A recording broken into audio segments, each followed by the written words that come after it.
गेल्या 19 दिवसापासून या भारतामधला एक विद्वान माणूस, एक संशोधक, एक पर्यावरणवादी विद्वान माणूस विद्यार्थ्यांच्या हक्कासाठी आमरण उपोषण करतो आहे।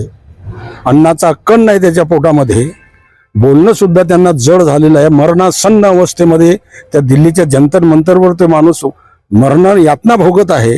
केवळ विद्यार्थ्यांना न्याय मिळाला पाहिजे।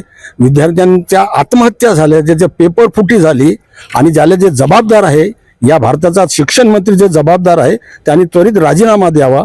या मागणीसाठी किमान त्यांच्याशी चर्चा करणं, वरिष्ठ थरावरून त्यांच्याशी चर्चा करणं की तुमचं उपोषण थोडं स्थगित करा, आम्ही त्याच्यावर कार्यवाही करतो, तुम्हाला न्याय देतो किंवा विद्यार्थ्यांनाही न्याय देतो आणि ज्या कोणी त्याला जबाबदार असतील त्यांच्यावरही आम्ही कार्यवाही करतो, असं जाऊन त्यांना जर तिथं जाऊन जर त्यांना संबोधित केलं तरी ते आपलं उपोषण मागे घेऊ शकतात। पण 19 दिवसापासून त्यांच्याकडे टोटली दुर्लक्ष द्या केंद्र शासनाचं। ही दुर्दैव बाब आहे, या देशाच्या दृष्टीनं अत्यंत दुर्दैवी बाब आहे।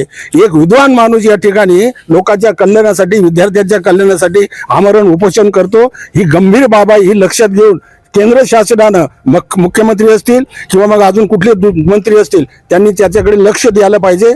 यासाठी त्यांच्या या देशाचं लक्ष त्यांच्याकडे उपोषणाकडे वेधण्यासाठी या ठिकाणी आज बुलढाणा जिल्ह्यातील विविध क्षेत्रात काम करणारे पत्रकार असतील, विविध क्षेत्रात काम करणारी मंडळी असेल, आज त्यांना सपोर्ट म्हणून या ठिकाणी त्यांचा आम्ही या ठिकाणी त्या घटनेचा त्यांना न्याय जर मिळाला नाही, जर बरं वाईट काय झालं तर या देशामध्ये काही बी होऊ शकते। जर वाहतूकचं जर काही बरं वाईट झालं तर या देशामध्ये काही बी होऊ शकते। बंधूजनो, याचा सारासार विचार करून केंद्र शासनानं याच्यावर तोडगा काढावा आणि त्यांना न्याय द्यावा। आणि म्हणून या घटनेचा 19 दिवस झाले त्यांच्याकडे दुर्लक्ष होत आहे। या घटनेचा मी जाहीर निषेध करतो। धन्यवाद। 2026च्या नीट पेपर फुटीमुळे जवळपास 21 विद्यार्थ्यांनी आत्महत्या केला।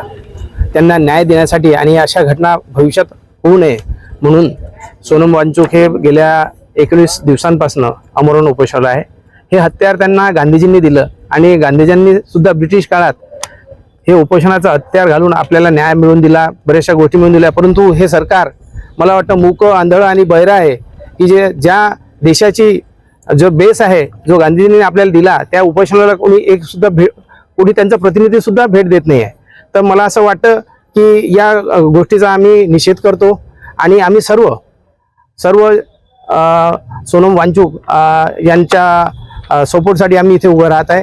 आणि मला हे सांगायचं आहे की या घटनेमुळे नीटच्या पेपर फुटीमुळे जवळपास 22,79,793 विद्यार्थ्यांना पुन्हा नीट द्यावं लागली आणि बरेच विद्यार्थी त्यांना केंद्र दुसरीकडे मिळाल्यामुळे ते नीट देऊ शकले नाही।